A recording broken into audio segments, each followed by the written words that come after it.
近期珠海地產一哥華發開發商1000億房企嘅呢個董事長成功換人。咁壞消息啦，華發喺全國多地嘅呢個項目爆發咗質量維權、口碑崩盤。就喺啱啱嘅6月份嘅一場暴雨中啦，深圳前海華發新城華苑外牆大面積嘅脫落，引起業界廣泛嘅呢個關注。咁樓盤嘅李業主啦就表示，交房僅半年，漏水、空估等等嘅呢個問題頻發。當時買嘅係打咗6折嘅呢個房價，結果買到3折嘅呢個質量李業主本嚟以為呢個係僅個例嘅呢個現象結果上咗手，確發現係華發唔少嘅呢個樓盤都係出現咗呢啲咁嘅問題。一面啦係深圳、上海、珠海多個項目交付嘅呢個問題爆發，華發業主集體嘅呢個聲討另一面係整體地產環境嘅下行。咁華發董事長郭玲勇2年薪酬達到840萬，華發新董事長登基將滿1個月啦。咁呢個背後究竟仲收住咩嘅不為人知嘅信息啦？大家唔好急，我接下來會將珠海所有中介唔敢講嘅呢個説話，全部通通揭密出嚟。咁第一件事就係深圳華發新城華苑到底係咩背景進行開發嘅？咁2020年目前已經爆雷咗嘅呢個融創同埋華發聯手以127.1億元底價攞低深圳冰雪城項目，宣稱共同開發，但係受咗大環境嘅呢個影響啦。23年年初華發接盤咗融創嘅所有權益。咁呢個項目就轉成為華發獨資開發，華苑都喺同年首開。作為深圳最大嘅呢個人才房嘅標杆項目仲有埋文旅嘅呢個支持啦，已經吸引咗3700人嘅呢個人才上車。終於項目喺2024年年底迎嚟咗首次嘅呢個交付，質量問題都係初現端倪業主歸家直面水簾洞，房屋內牆呢個反水、排污管污水嘅呢個泄漏，可謂係花樣百出。咁業主們提供咗此次嘅呢個外牆脫落事件發酵之後啦，華發新城嘅業主依然未有任何嘅呢個承諾，質量問題依然係比較嚴峻嘅。就喺2025年嘅5月12號，樓棟高層嘅外立面進行咗開裂。14號樓棟外立面嘅鼓包係非常之明顯嘅。20號樓棟外牆再次脫落。3日一鼓包，7日一脫落。業主本人嘅心情飽受咗呢啲咁嘅質量問題嘅折磨啦，質疑華發係咪嚴重嘅進行偷工減料。咁除咗深圳、珠海華發近2年全力拓展嘅呢個上海市場，同樣都係迎嚟咗交付嘅呢個高峰。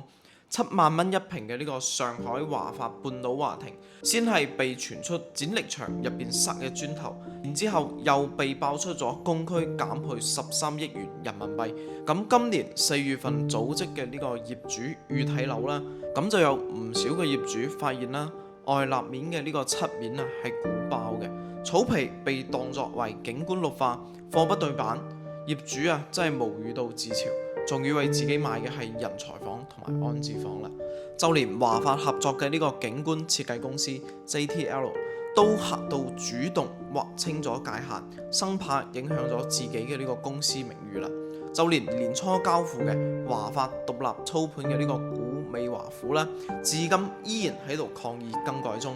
大門大幅嘅減標，就連年初交付嘅呢個華發獨立操盤嘅古美華府，至今依然存在抗議更改中。大門大幅嘅減配降標，房屋裂縫、地漏嘅呢個斷層、地下車庫漏水嘅等等呢啲咁嘅問題，都係層出不窮嘅。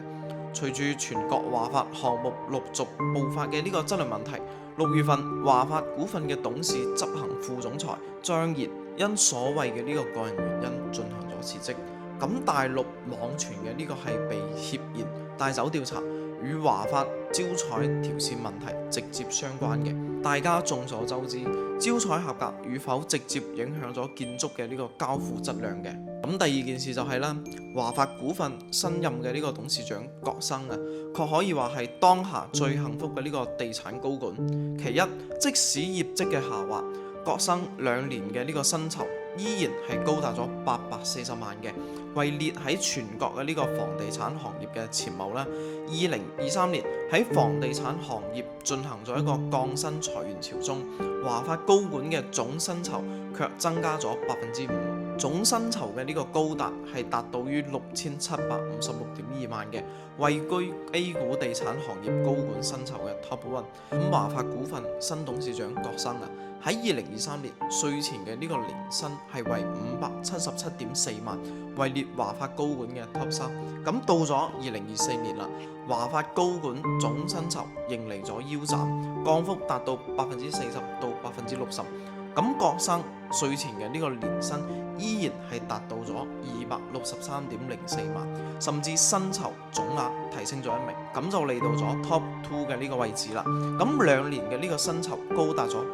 840萬，具體係咩概念呢？我呢度幫大家整理咗一份資料。萬科地產董事長主席郁亮，2023年薪酬係為127萬，2024年薪酬係為33.6萬嘅。招商蛇口董事長蔣鐵峰，2023年薪酬係為491.69萬，2024年薪酬係為241.77萬。保利發展董事長劉平，2023年薪酬係為499萬，2024年薪酬為296萬。咁我哋更加唔好講啦，響應國家號召，共同度過呢個艱難時刻嘅中海地產董事長，2年嘅呢個薪酬直接係為0嘅。喺一眾銷售規模更大、盈利更高嘅房企面前啦，華發股份新任董事長嘅郭生嘅薪酬依舊係可以排喺前列嘅。反觀華發2024年嘅業績，雖然強撐住千億規模嘅呢個行列，但係佢嘅利潤確一落千丈，從2022年嘅26.1億元，再到2023年嘅18.38億元，再到而家2024年跌破咗2位數，僅為9.51億元，3年嘅呢個淨利潤啦，預計縮水咗63.5%嘅。咁現金流啊，都係不堪重負，同比下滑咗71.57%，為負嘅129.04億元，創下6年嘅呢個新低。此外，華發存貨達到2480億元，存貨嘅轉化率已經下降咗0.17次，遠遠係低咗目前嘅呢個房企嘅平均水平嘅。咁進一步就講明華發嘅項目銷售周期偏長，庫存量咧都係比較高嘅。咁流動資金嘅佔用嘅比例仲係偏高。咁其二，當日辭職當日就進行咗選舉。我哋講下業主啊，用咗真金白銀去買嘅呢個屋苑，反而交付俾我哋業主嘅係一堆垃圾物業，最後承擔嘅責任仲係我哋嘅普通業主。我想講翻一句話，再大嘅開發商都會有交付不似預期。各位精神股東一定要打好12分精神，同埋了解珠海每個樓盤嘅呢個前世今生啦。因為呢個問題啊，都會影響到我哋日後嘅呢個居住條件，同埋日後嘅呢個轉手流通嘅。如果大家想了解珠海每個開發商同埋珠海每個樓盤嘅具體信息感興趣嘅，可以點擊評論區嘅 WhatsApp 連接，或者係掃右上角嘅呢個 WhatsApp 二維碼，我可以直接將我整理好嘅呢個資料發過嚟。我係珠海張同學房產，幫你揭密珠海樓市真面目。